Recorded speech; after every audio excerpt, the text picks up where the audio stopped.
வணக்கம். அறம் சொல்லும் திருக்குறள். இந்த பகுதியில் இன்றைக்கு அதிகாரம் 14 ஒழுக்கம் உடைமை குறட்பாக்களை பற்றி பார்ப்போம். ஒழுக்கம் அப்படிங்கிறது ஒரு மனிதனுக்கு வாழ்வில் மிக மிக முக்கியமானது. அதனால தான் வள்ளுவர் அதையும் உடைமையாக வைத்து கொள்ள சொல்கிறாரு. எப்படி அடக்கத்தை உடைமையாக சொத்து மாதிரி வச்சுக்கங்கன்னு சொன்னாரோ அதே போல் ஒழுக்கத்தையும் உடைமையாக கொள்ளுதல் வேண்டும் அப்படிங்கிறத வலியுறுத்தி இந்த அதிகாரத்தில் வள்ளுவர் 10 குறட்பாக்களை வைத்திருக்கிறார். முதல் குறள், ஒழுக்கம் விழுப்பம் தரலான் ஒழுக்கம் உயிரினும் ஓம்பப்படும். அதாவது நம்மக்கிட்ட இந்த உலகத்திலேயே விலை மதிக்க முடியாதது எதுன்னு கேட்டால் எல்லோரும் நம்ம உயிரை தான் சொல்லுவோம். ஆனால் வள்ளுவர் இங்கே சொல்கிறாரு, உயிரை விட மேலானது ஒன்று இருக்குது, அது ஒழுக்கம். அதாவது உயிர் போயிடுச்சு அப்படின்னா நமக்காக எல்லாரும் அழுவாங்க, ஐயோ இறந்து போயிட்டாங்களே அப்படின்னு. ஆனால் ஒழுக்கம் போயிடுச்சு அப்படின்னா நமக்கு நாமே வாழ்க்கையிலே வருத்தப்பட நேரிடும். அதாவது எவ்வளோ பெரிய பணக்காரனாக இருக்காங்க, எவ்வளோ பதவியில் இருக்காங்க, அதெல்லாம் முக்கியமானதே கிடையாது. ஒழுக்கம் தான் மிக மிக முக்கியம். அதனால தான் கல்வி கற்கும் போது கூட சொல்லுவாங்க, ஒழுக்கத்துடன் கூடிய கல்வி, எஜுகேஷன் வித் கேரக்டர். அதாவது நிறைய டீச்சர்ஸ் சொல்கிறது என்னென்னா, முதல்ல நீ ஒழுக்கத்தை படி, கல்வி தன்னால் வரும்.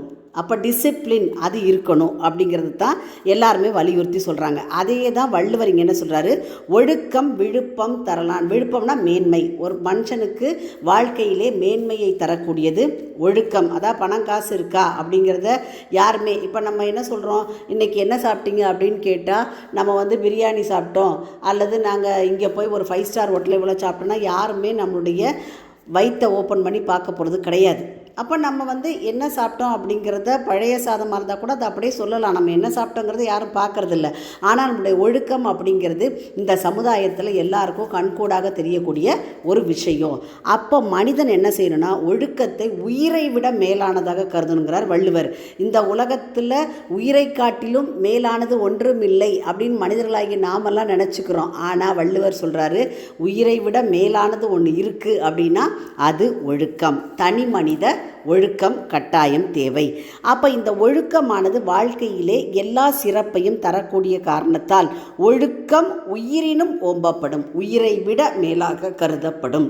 ஒழுக்கத்தோட ஒரு மனிதன் சமுதாயத்தில் இருக்கிறான்னா அவனை இந்த உலகமே போற்றும் நல்ல டிசிப்ளினான ஒரு ஆள் அப்படின்னு சொல்லுவாங்க.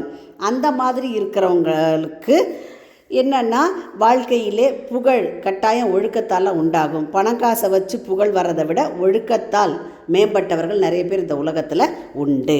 குறளின் விளக்கம், ஒழுக்கமே எல்லோருக்கும் மேன்மையை தருவதாக இருப்பதால் அந்த ஒழுக்கமே உயிரை விட சிறந்ததாக போற்றப்படும்.